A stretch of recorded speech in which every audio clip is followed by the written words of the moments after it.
Hi, everybody, and thanks for joining us today. My name is Greg Olsen, and I'm the director of the New York State Office for Aging. I'm really excited for the program today, and I want to welcome both Jim Vanden Bossche and Rick Scheit, and I'll introduce them a little bit more formally in a minute or two. Here at the New York State Office for Aging, we've been addressing ageism, stereotypes, and generalizations about older adults for years, putting data behind the value of the older population and their economic contributions, their social contributions, and their intellectual contributions. Older adults are the backbone of the state and the national economy. They're the #1 volunteer bloc, #1 givers to philanthropy and charity, #1 entrepreneur group, and they represent a huge tourism bloc. We have aggregated their contributions to New York State, and Roger will put some of that data into the chat box. For those of you who are younger, and you will hopefully become older, and for those of you who are older, you were younger once. We have to stop the cycle of ageism, which is learned perception, and the way we do this is by addressing it head on and providing facts. We learn this early through cartoons, through television, magazine, books, and movies. Movies can stir all kinds of emotions. They have a profound impact on how we perceive the world, and in some cases reinforcing these stereotypes and cultural attitudes like ageism. Dr. Rick Scheit, I'm going to introduce him. Welcome. Rick Scheit is an emeritus professor in the School of Applied Human Sciences at the College of Health and Human Service Science at Kansas State University, which is where he's coming from today. He earned his PhD in social psychology at the University of Nebraska-Lincoln, and trained in human aging and lifespan human development at the Ethel Percy Andrus Gerontology Center at the University of South Carolina. An environmental gerontologist, his primary research is focused on rural aging, studying the impact of environmental change on the well-being of older residents of small towns. This includes major focus on the impact of deculturation on elders who are aging in place in economically declining and dying towns. Additionally, he has contributed to professional discussions about successful aging as well as ageism. Rick is a fellow in 3 major professional organizations: the Gerontological Society of America, the American Psychological Association, and the Association for Psychological Sciences. Across his career, he has published over 100 peer-reviewed articles in interdisciplinary journals and has shared his work at numerous professional meetings. He has served and continues to serve on the editorial boards of several gerontological journals. Over the past 12 years, he has served as an associate editor of The Gerontologist, regularly publishing his reviews of documentary films on aging. With US and international colleagues, he has co-edited 4 books on environmental gerontology: Environment and Aging Theory, a focus on housing; Physical Environment in Aging, critical contributions of M. Powell Lawton to theory and practice; Aging in Context, Social Cycle Environments, and Environmental Gerontology, What Now? Rick, welcome. Glad to have you. Very excited to be here. Very honored to introduce Jim Vanden Bossche, who's a filmmaker and the founder and executive director of Terra Nova Films, a not-for-profit company specializing in producing and distributing films and videos on a wide variety of aging-related issues.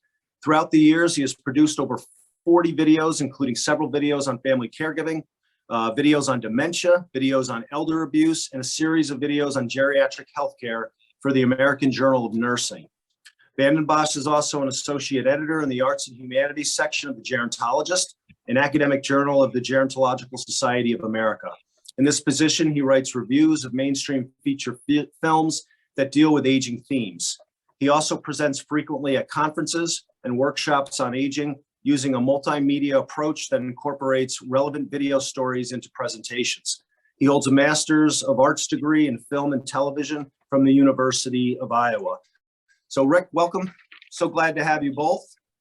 Obviously, the context of what we're going to talk about today is aging in films. So I don't have questions specifically for each of you. I'm going to ask some questions, and you guys can both, answer and build off of one another, which I know you'll do so well. So first, for each of you, tell us a bit about your background and how you became interested in the role that films play in our attitudes about aging.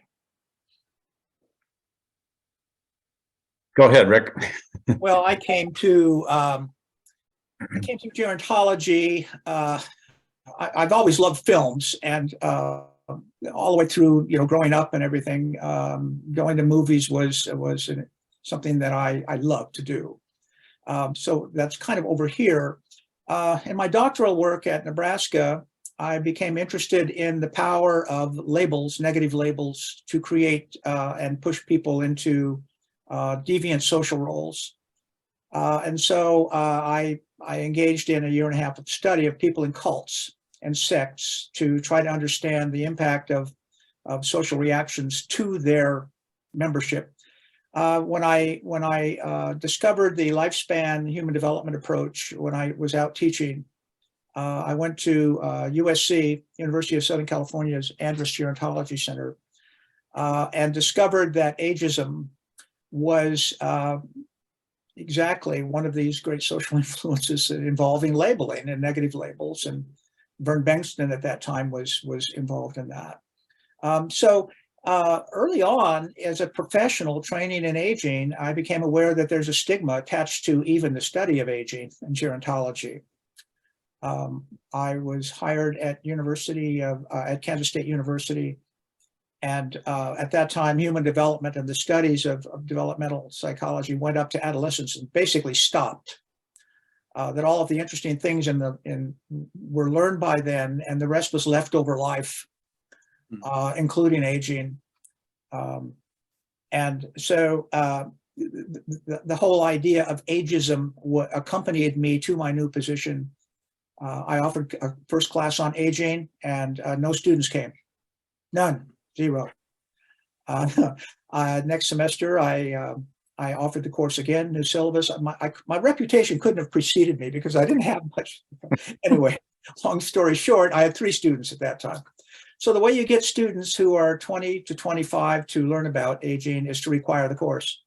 So then you take them kicking and screaming into a classroom involving stuff that's, they believe, waiting for them. Why should I have to learn this? It's awful. It's death, dependency, dementia, deterioration in diapers, the misery perspective. That was then. Then I was asked by Helen Kivnick, the humanities editor for The Gerontologist, later in 2012, to serve as a reviewer of documentary films on aging. And so what I try to bring to the film review, I'm not an expert like Jim is, or videographer, coming in from the humanities. I come in from the science standpoint and from the standpoint of what we know about gerontology through lifespan human development. And my reviews are always filtered through the aspect of what they can lend for education, training, advocacy, social policy. Thanks, Rick. Jim, how about you? Tell us a little bit about your background and how you became interested in this. Yeah, quite different from Rick's. A little bit later in my youth, I guess, I finally decided what I should be doing because I had an interest in film. So I went to the University of Iowa and got a master's in film and television, and that was kind of the start. Shortly after that, I moved to Chicago, and kind of by happenstance, the first film that I did was about isolated older adults living in Chicago. And I did that film with another person. We're lucky and got a grant from the Illinois Humanities Council and the National Humanities Council to do that film. And I think that shaped my whole outlook on aging. Because what I soon learned, I went into that film thinking, what a great thing that volunteers who were visiting these isolated older people in their homes. And this was back in the 70s. It was called friendly visiting. Mm-hmm. And what I learned in the process of making the film is that the older adults gave as much back to the volunteers as the volunteers were giving to them. And so it was a wake up for me just in terms of how I kind of was starting to look at older adults and aging. And somehow that film got pretty well received. Back then, there weren't that many films on aging. So it kind of set me on a track, and I realized that not a lot of people were doing films about aging issues. So I kind of kept going in that direction. And we formed Terra Nova Films, specifically doing films around aging issues. So that's been my lifelong career, basically. And then, like Rick said, early 2000s, Helen Kivnick contacted me and asked if I would want to do film reviews for the Gerontologist. So that's where Rick and I started to work together. So it kind of put me on to a whole different track, but one that I have really enjoyed doing, because I think I can see things in film that are an expression of ageism. So it's kind of a mission for me to point that out and talk about it. And I love hearing both of your guys' background. I always say when I talk to, it's funny now, so I speak to a lot of social work students, which I was one 31 years ago, right? You never know where life is going to take you if you allow it to. Yeah. Both of you guys have done that. So I suspect that there are not a lot of people reviewing films from the aging lens, right? Why do you think this kind of analysis is important? Well, I think that, as we all know, we live in a society that we kind of swim in ageism. And often we're doing it without knowing it.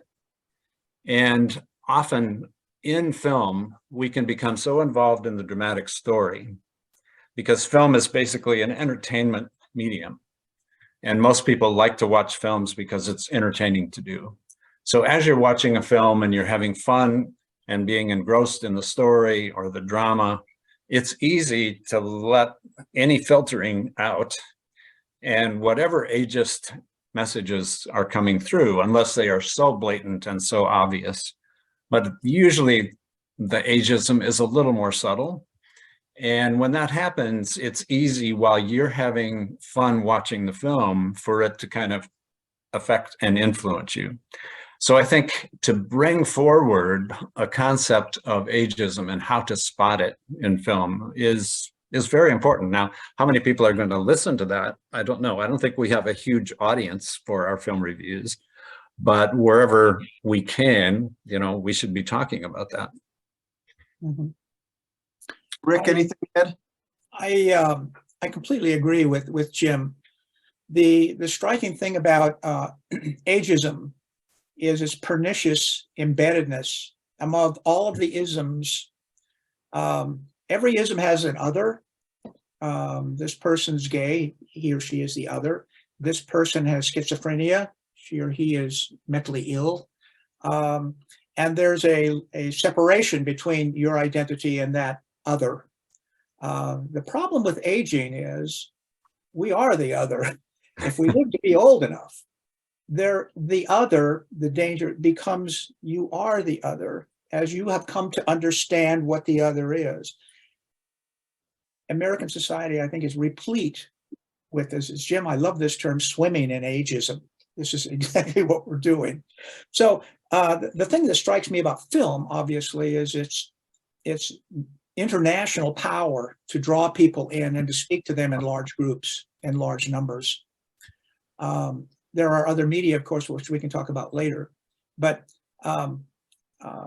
the aspect of documentary films and how they may be different from cinematic films, we can talk about that a little bit later too. So it's a terrific vehicle that can serve as a germ infecting viewers if the message is that way. They can also be used as a curative or a mitigator to help prevent or to reduce or change negative attitudes about aging. And just one final thing here, the distinction, it's trying to understand what aging is and what it ain't. I think one of the most useful things that came out of our studies of successful aging is the difference between a disease like Alzheimer's and the illness, which is living with the disease in an environment that's toxic for aging. So all of the side effects of ageism that can create stress in and of themselves with respect to what aging is or should be can be changed. And I think we're still, thankfully, we've got this forum here to explore how films may be used as a tool to do that, to help us. Yeah, to undo it. And, as we were talking prior to coming on over the last couple of days, and we're going to really be focusing on films, but it's so many different media outlets where this really begins at a young age. And for me, the experience was really palatable when, I had two little girls, and watching shows like SpongeBob, cartoons, and how they portrayed older fish, for example. I mean, it really starts early, and it just seems to, and again, I don't want to overgeneralize, but a lot of times that is how older adults are portrayed, and it just continues to be reinforced over time. So it's a learned behavior that, to your guys' point, can be unlearned. So obviously there are stereotypes and depictions. These are problematic.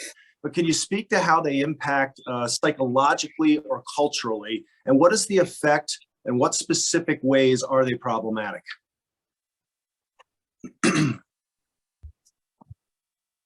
That's a big question. There's probably several ways, but I think one of the things that can happen is that because we are really unaware of what we are swimming in, it starts to happen from a very young age, continues all the way through to an older age. But I think I'm not so sure that we can actually counter it as much as we can begin to take a broader look at what life is and what the journey of life is. Because I think what happens, and Rick pointed out earlier when you were talking about why people won't come to your course on aging, it's kind of like life stops at a certain point and becomes less important. So therefore, people who are at that age are less valued. And as soon as you begin to incorporate that personally, and you keep getting that reinforced societally, that becomes, I don't know if it's dangerous, although Rick, you're going to, I think, talk about Becca Levy's study, perhaps, where she traced some of this in terms of how it affects us physically and our longevity. But aside from that, it's just not a pleasant way to end your life. So True. I think, and this is a little bit afield, but what I want to get at here is that one of the real deep-rooted form or causes of ageism is our own personal inability to accept that stage of our life with any value. So it's it's kind of like swimming against the stream, because everything is coming at you saying, once you hit a certain age and you can't do certain things, you have less value. We need to start challenging that head on. Right. And then maybe we will gain a little bit of traction about recognizing older adulthood as just simply another stage of life, and it should be valued as much as any other stage of life. Right, which it is, right? Yeah. One of the people that I like to reach to is Becca Levy, professor at Yale, who has done a considerable amount of work on ageism. At first class work, it's largely correlational, which means she's showing associations that can occur with respect to one's well-being, psychological and physical, among people who hold more negative age stereotypes and who come to embody them, to personalize them.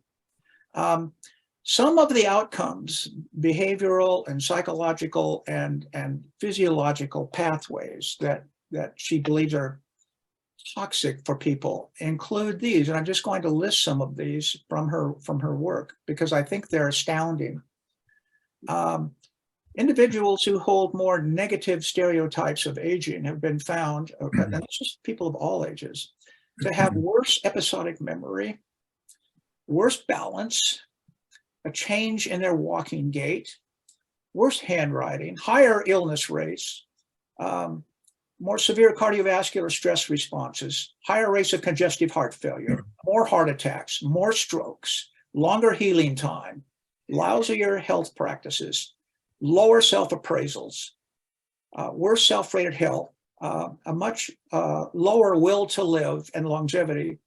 And the most stunner for me has been about 5 years ago. She showed a physiological pathway that people who have held long-held negative age stereotypes display biomarkers for Alzheimer's disease in greater amounts in the hippocampus. They show greater hippocampal shrinking and changes in the limbic system that prognosticate possible dementia. These go beyond. This is a social construct, as you say. It's learned, and it's environmental, and the degree of stress associated with the belief, and the pathways are literal. They have definite effects upon health. That in itself, I think, is a clarion call that we need to be doing something about this. Yeah, I totally agree. And, Becky Levy had published something in the New York Times, I think within the last 6 months. So anybody that's interested, but when you start to list off what you just did, what her research shows of the power of negative thinking, right? Right. And perceptions about yourself and the impact, I mean, it really is off the charts. And I think the irony, at least again, I speak for myself, of what I thought old was when I was 20 or 25 years old. And for those who are watching today, they're probably going to think, yeah, it's 50. And that was the number that I always had in my head. But nobody told me that. It was reinforced through everything, right, that I was doing until I turned 50. And so those folks who are watching, who are my age or are older, are going to have the same experience, negative kind of experiences in your 20s and 30s until you reach that age, and you're like, I'm not really any different. Hopefully smarter, wiser, deal with situations better, but not a whole lot of difference. And it's that cycle that we got to figure out how to break. But I think the study that you just had talked about is really, really important. So do you think that films, including both of those that do a good job and those that don't, can be instructive for people in the helping profession? In other words, do these portrayals change the way clinicians or others treat older adults? I think it's probably easier for a film to reinforce existing patterns and thinking and perceptions and stereotypes. I'm not sure that a film can very easily challenge that directly. So to answer your question, I think that professionals, when they watch films, need to kind of have their antenna out in terms of ageism and see perhaps how that is being reinforced in a film and be able to kind of say, laugh at it or counter it in some way.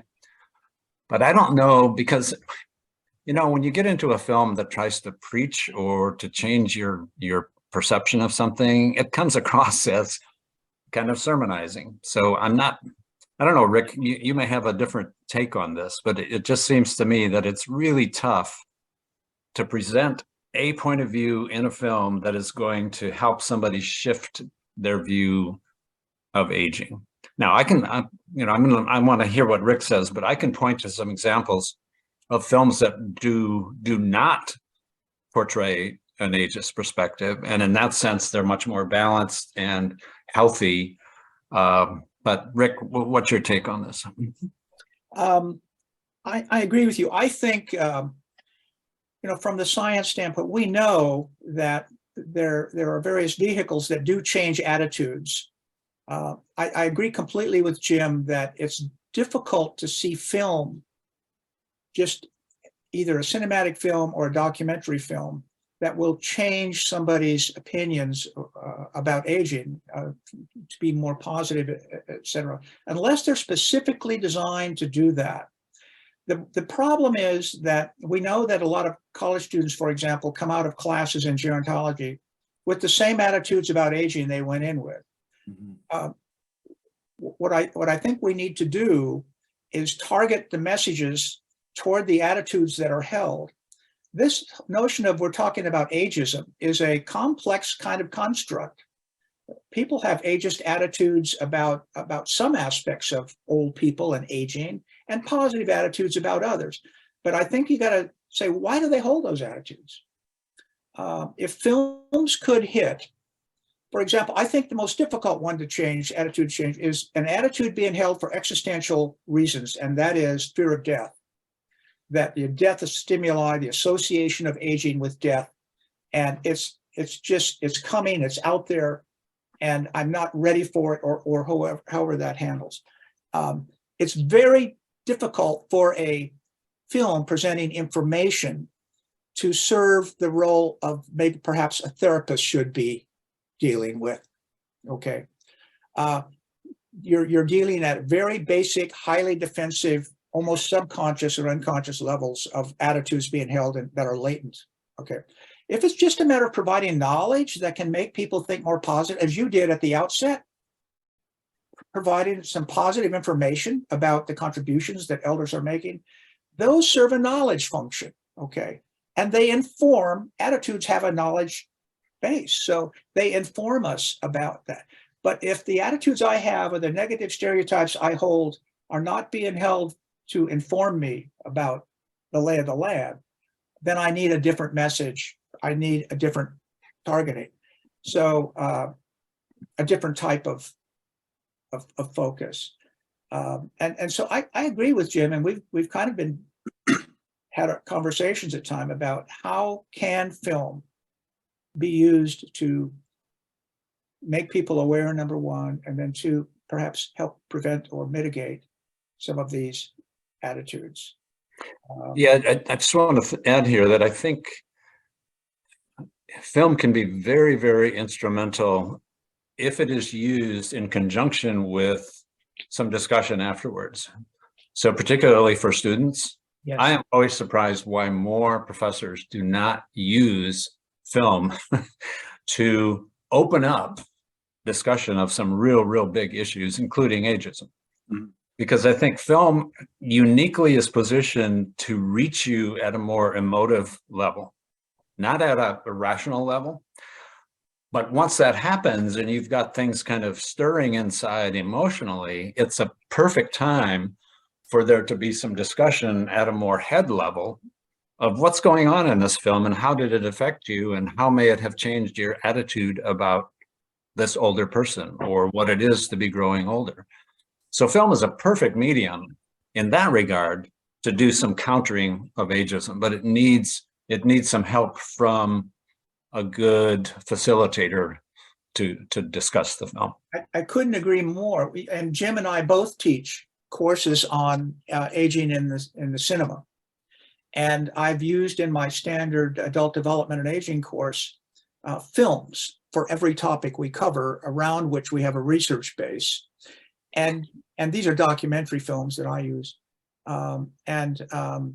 Those films are not made to show you necessarily what's representative of older people, but I use them as case studies of what's possible. And that really opens up a lot of room for discussion and a central point that we kind of get at with these case studies is how different older people are from one another. They're more different from one another for many social and psychological factors than at any other point in the lifespan. Yet and I'm kind of a Johnny one note on this, but we talk about the elderly. There is no the elderly. That's right. Lifespan out, as Bernice Newgarden used to say. And to appreciate those differences using film is a great way of doing it. And Jim's point about discussing this. And the other thing is the emotion is in a time when people respond emotionally. Memories tend to be recalled easier when they're learned under emotional circumstances or recalled under emotional circumstances. Mm. They have more stickiness as a result. Yep. Yeah, the thing that I have trouble, I guess, understanding is a lot of people, grow up with older people in their lives and have very, very positive experiences. I mean, I went into gerontology because of my grandmother. She didn't match any of the stereotypes that you generally think about, right? And I love what you said about the elderly. We say that all the time. It's the only population that seems to be painted with one broad brush. But again, going back to people's experiences, like I had with my grandmother, and I worked in a lot of not-for-profits that were membership organizations of older adults who just were amazing, and their backgrounds and their histories and what they were continuing to do. And here at NYSOFA, every May, we honor about 110 older adults from every county for their civic engagement and their volunteer contributions to friends, family, community to really demonstrate. But there still is a disconnect that you have a lot of people, not everybody, have these kinds of personal experiences, but still fall into that same trap, right? Yeah. You know, the other interesting thing is here, given the diversity among older individuals, some older people are not very likable. But they weren't likable when they were younger. Exactly. Right. Exactly. People who are neurotic at middle age grow old, okay? Or people who are unhappy grow old. And people who are, you can use whatever names you want for them, are tough to get along with, right? And I have some students who always say, I go into gerontology because I just love old people. And I said, please, please give them some respect. He's not likable. Respect that, right? Those qualities. So it cuts both ways.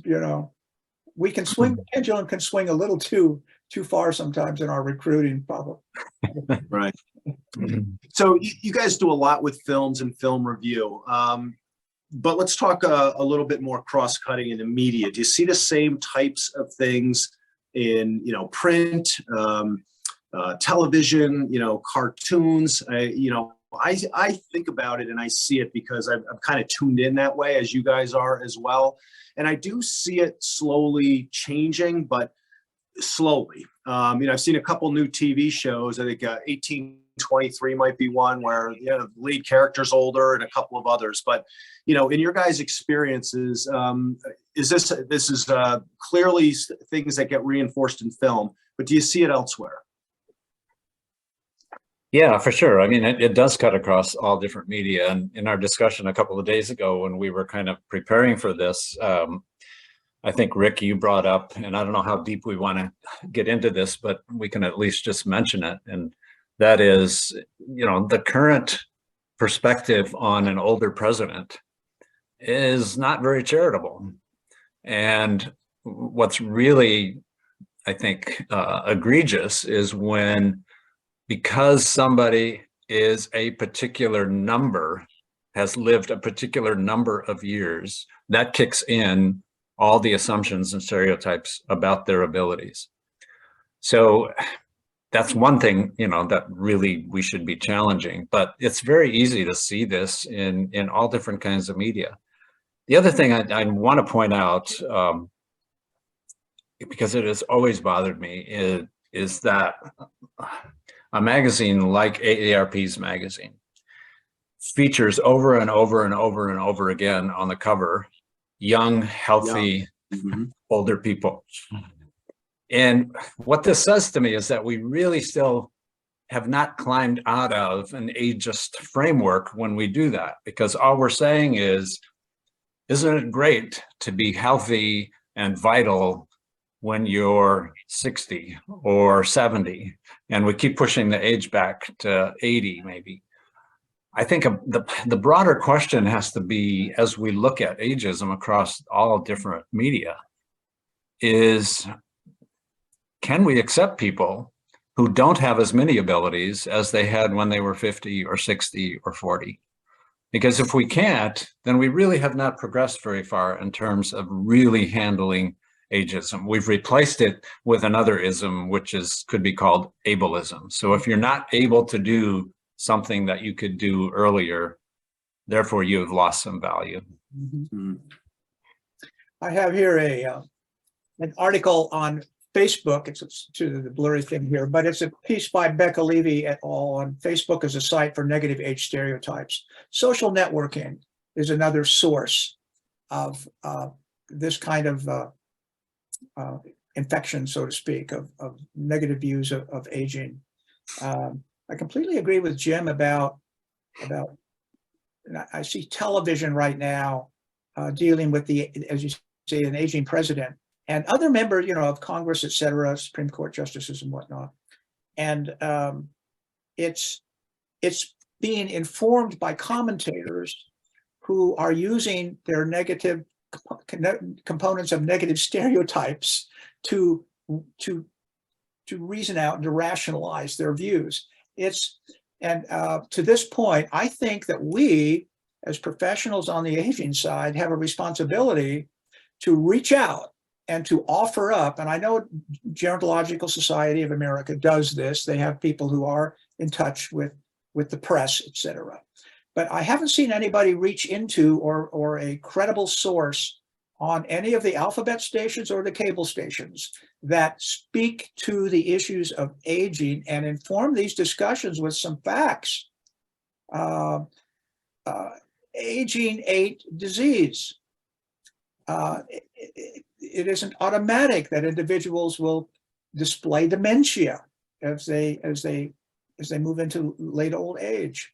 The risks are certainly there, et cetera. But that's bothersome. And Jim and I have had these discussions as well. But the fact of death is a difficult one to. I mean, there is an upside, and I think we had a GSA symposium once on the upside of death and dying for life, end of life issues, et cetera. And Jim, you might want to give a plug to our website. To the website. Oh, I was just going to do that too. Oh, great. Okay. And we'll make sure that Roger has it in the chat. Okay. But it's www.moviesaboutaging.org. And I wanted to follow up on what you talked about with the beginning of the presidential campaign, because one of the individuals that's running said there should be a cognitive test for anybody over 75, right? So you were just talking about the number. This is how subtle it is. So yes. Yeah, it is. This morning, it was reported that Senator McConnell had tripped and fell in a hotel.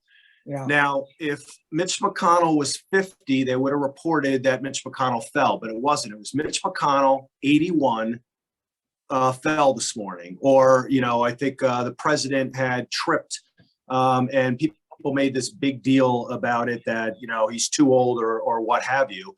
We all trip. We all fall. And there's a lot of different ways to do it. But just even how subtle the, Senator McConnell, age 81, trips and falls is sending a negative stereotype, because they wouldn't have done that if it was a younger congressperson or a younger senator. I just found that fascinating. So we just gave your website, and I don't think I was going to ask you this, so I hope I don't catch you off guard. Do you have an example of one film that you guys might have reviewed that was really balanced or positive versus one that was really unbalanced and negative? Yeah, I do. And Rick may have a different one because he focuses more on documentaries, but man, I could talk about 3 or 4, but a film I keep going back to because I think it does portray exactly this balance. And while I'm talking about this film, I'm going to bring in something else, which is a lot of people don't really want to watch a film about aging because they think it's going to be boring. And if all you're doing is portraying the life of an older person, I mean, that would be boring for almost anybody unless, you're an adventurist or something. But we gravitate toward drama when we watch film. So Rick and I had this really good discussion a week or so ago. How can you present a film that deals with the older lives and still have it be interesting? Because there has to be some conflict, some drama. And here's another aside. One of the reasons that I stayed with making films about aging is that I finally learned it's not so much that I'm making films about aging or older people, it's that I'm making films about human beings who have experiences And sometimes they're amplified or they're more mature when they get older. So there's a richness that you can see in older people, and that's what informs a good film. But getting back to this other point, what Rick and I were talking about is sometimes the drama has to be located somewhere else in the film in order to preserve some interest for showing the lives of older people. So one film that does a really good job of that, it's called Still Mine, M-I-N-E. It's a Canadian film. It's about an older couple in a rural area of, I think, New Brunswick. And the wife is beginning to experience memory loss. They live in an older house. That's a 2-story house. At one point, she falls, breaks something. And even before then, the husband is saying, you know, we really need to get out of this house into another house that's more palatable for us as we get older. And he's a home builder. He's an old school home builder. So he starts at age 84 to cut down wood off from his land to do the home from scratch. The drama that enters into the film is that the Canadian government finds fault with how he's building his home and threatens to bulldoze it unless he fixes all these little minutia things. So that's the kind of the side drama. The other drama that's happening at the same time is he's dealing with his wife that is experiencing more and more memory loss. What I love about the film is that he's a gruff old guy and very proud of the fact that he's still strong at 85. But at one point, when his wife breaks a hip and needs to go into a rehab facility, he becomes very pensive and says, you know, if this is what has to be, this is what has to be. So right in that sentence, boom, there's this acceptance of where his wife is in terms of both her broken hip and her dementia. Mm-hmm. It's that very acceptance that I think creates all the problems around our inability to accept growing older, because we can't accept that, yes, there are going to be some deficits as we get older, and we don't like that. So it's, Rick, it's not just the fear of death, it's the fear of losing something that we have valued in terms of our health and our strength. Mm-hmm. Yes. Yeah. And autonomy. Yes. Yeah. Yeah. On the documentary side, there are so many. I'm in the process here. I only have a couple left to review, Jim, on the list for favorite documentary films. We have our lists up on our site. I have favorite films. In terms of a film that shows you the way things you would like to be or should be or are in a positive sense. There are a number of documentaries that deal with exceptional individuals, so much so that you might think that documentaries are an exceptionalism type of things and aren't really hitting at the, you know, where people baseline really live. Two of my favorites are, one of them is, I'm very interested in dystopic environments. I'm an environmental gerontologist in utopias and places to live that might be awful, and the subjective assessments. There's a film called The Babushkas of Chernobyl that focuses upon 4 older, at this point, Ukrainian women in their 80s who return to the toxic zone, the high radiation death zone, to their homes after the Chernobyl disaster, and who, for all intents and purposes, if you didn't know that this was so, you would imagine them to be living an idyllic life of rural elders taking care of themselves, very independent women. Mm-hmm. The notions of aging in place, where we try to find a good fit between individuals and their environments to meet their needs, usually focus upon meeting all of these needs. In this case, you've got environments that we show in some of these films where people will not abandon places that are falling around them, roofs falling down. It's a dirty environment, unclean, unsafe, and I'm just intrigued by this notion of adaptation. of one's needs to environments that you and I would consider totally unlivable. Mhm. And so our notions of aging in place, I think, are affected, and we have to expand our notions. When do we pull somebody out against their will? Or should we allow them to die in these places, right? The other film I really love is called Forever Chinatown. It's about an old man in Chinatown, San Francisco, where many of the old buildings that he grew up with as a child and as a young adult, and his home, et cetera, are being torn down. Whose hobby is building dioramas. And so he purposely reconstructs to the finest nth detail, every detail of the places that were important to him as a young man in Chinatown. And they're magnetic because they draw in other people who also have time invested in those places. I love the phrase that Erik Erikson once coined is, with respect to human aging, what we have to do when we work with old people is find the hiding places of the ego. Find the hiding places of the ego. And they're usually in small things, and in this case, literally niche type things. With the babushkas, the meaning of homeland and soil, right? Where is the ego hiding? Before we start raising and tearing down or altering environments or building them on mission, with a mission-oriented kind of notion, what do they want? Where is their ego hiding, so to speak? And making that manifest is different for almost every different person, I would assume. But Excellent.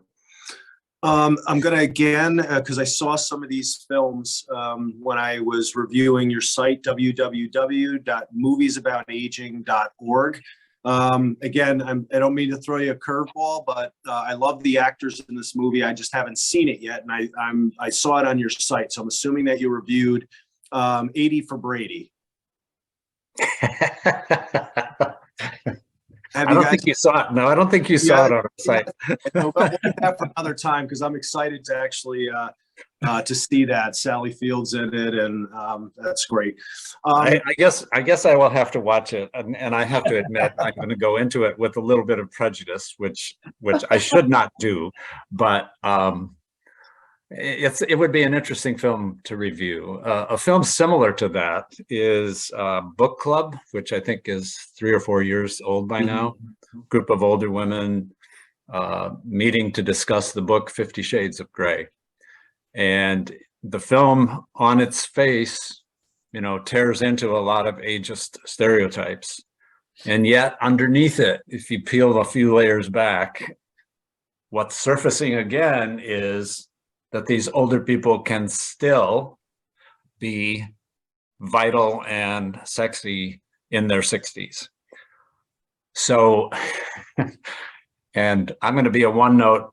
What'd you say, Rick? A one note? Johnny one note, right? Johnny one note here. I always want to keep asking the question, what about in their 80s? What about in their 90s? So they can't be sexy anymore. Are they less valuable? Do they value themselves less? Those are the bigger questions that I really get excited about when they're addressed in film. Or even if they're not addressed, I want to watch the film with people and say, let's talk about this. Yeah, exactly. So I'm going to leave you with one open-ended question for both of you. We don't have any questions from the audience, but a ton of very positive feedback. So you guys were a big hit. I hope that folks will go visit your site and pass this on and be part of the solution and not part of the problem. Any question that I didn't ask you that you want to leave the audience with on anything around what we talked about today? Again, I understand it's an open question, and whoever goes first, the second person gets time to think about that a little bit more. But anything that you want to talk about that I didn't ask you today? Yeah, well, I think. Hold on. I'm sorry. Go ahead. Yeah. I think it was your last question, because you gave us these questions ahead of time. What can the average person do about this issue and advocate for the media to do a better job? And I think I want to circle back to, I don't know if there is even a handful of things that people can challenge the media about doing a better job of. But I think what people need to do is start internally, reassess their own ideas about what it is to get old, and to maintain value up until the time you die with what your life is. And that includes, accepting what it is at that particular point. So if you do that and you develop some antenna, and then you see stuff in films, you're going to see films in an entirely different way. So I'm not so sure we have the power to change the media, but we have the power within ourselves to see the media in a different way. Mm-hmm. Yeah. Great point. Rick? I agree with that. I think at a wider span, it's interesting being a gerontologist growing old, because I was in this field 45 years ago when I was young. My feeling is, and I completely agree with what Jim has said about being aware with the media, but you have to start where you are. You have to educate people about their ignorance, even in terms of taking a risk. Several years ago, my wife and I are older parents. I'm 10 years older than my wife. We went down to take a family picture with our two sons, and a photographer, older man, came out and was going to place us for the shot. Okay. And so he said, well, boys, why don't you sit on the couch with mom here, and grandpa, you can be around the back of it with your hands on their shoulders. Well, my wife looked at me like, what's he going to do? I was excited.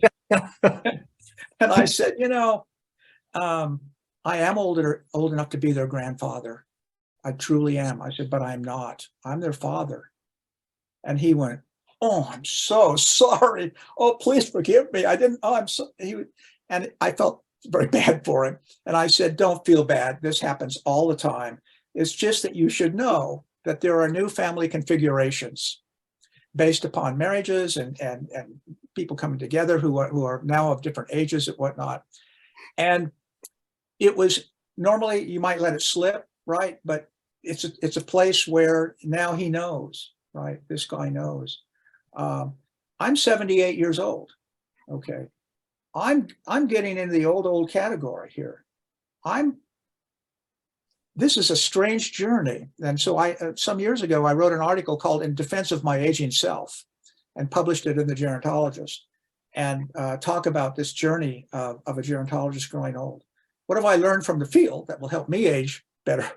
And what have I learned that about gerontology that they should know about, maybe get more involved in, right? And ageism it's phenomenal. You walk in and all of a sudden you're old and invisible, right? Yeah. Well, Jim, Rick, I can't thank you enough for being with us today, sharing your knowledge, your journey, the things that you're doing. You're part of the solution. Again, I hope people go to moviesaboutaging.org. I hope that I can invite you back in the future. I'd love to have you back on to continue the dialogue. I can't believe how fast an hour goes, and you blew my secret by saying that I give you the questions in advance. For those that watch are probably aware that something like that does happen. As always, I want to thank Roger Noyes, my communications director, for making these productions what they are. And to Jim and Rick, again, an honor to be with you. Thank you so much for joining us, and we'll have you back. That would be great. Maybe we could look at some specific films and do a Siskel and Ebert type. I think that would be fantastic. Thanks, everybody. We'll see you in a couple of weeks. Greg. Thank you. You. Bye-bye. Bye.